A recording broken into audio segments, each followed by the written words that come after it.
Heyo, I'm back after a year, but that probably has nothing to do with this video, so let's ignore that fact for now. That's good. Now then, let's get on with the story. So I've been drawing probably since I was a non-existent molecule or something, and I've been drawing seriously since I was maybe around 17. I say seriously, but more or less I just doodle for fun, and through that, I can say I've drawn some rather interesting stuff. But never mind that, you thought I was gonna be talking about being professional? Ha! That's real funny.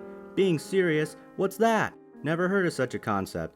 So instead, I'm gonna be talking about my dumbass experience in elementary school. So remember back in elementary school when a lot of projects consisted of arts and crafts? Well, I really enjoyed those kinds of projects, but I also hated them with a burning passion. Let me explain. So there was a time during my younger days where we needed to draw a comic, and 9-year-old me was hyped. A project where I didn't have to do research or put in some miserable effort? Heck yeah! I drew the comic in a newspaper style and was happy with what I drew. When I got it back, I was extremely disappointed. I got a C- on the assignment and I refused to accept that. So when I went to the teacher and asked why I got such a grade, I'll never forget what he said.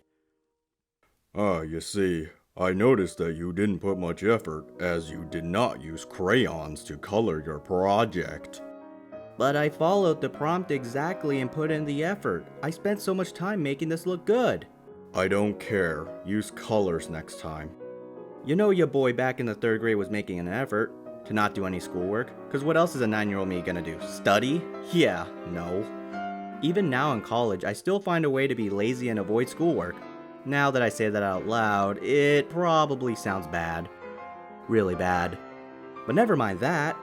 Back in the day, we had an assignment where we had to draw someone we respected, and of course, I drew someone who was of the highest level of my respect. My mom.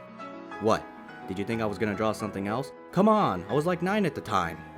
Yeah, little old me couldn't draw for crap.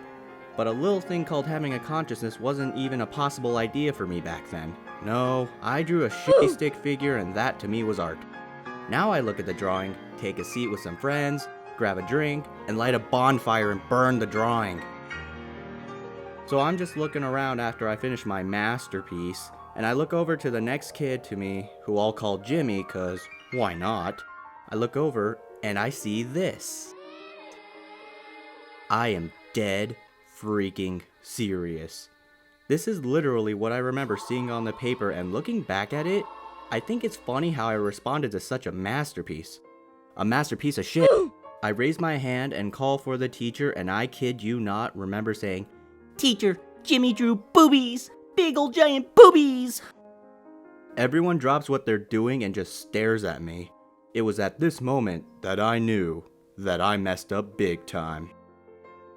I wasn't the bad kid or the naughty kind, but growing up, I was exposed to a lot of truths relatively early, so I knew a lot of stuff when I probably shouldn't have. The teacher yeets themselves over to my area and starts talking to me. Andy, you shouldn't use that kind of language. It's not appropriate for children your age, damn it.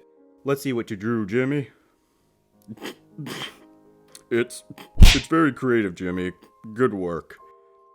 But anyways, I look back on that experience and think how dumb I was just to shout out boobies in class like that. And because of that, I was sentenced to detention and trash duty. I definitely learned my lesson. Now I'm a good boy who doesn't say no words. Boobies.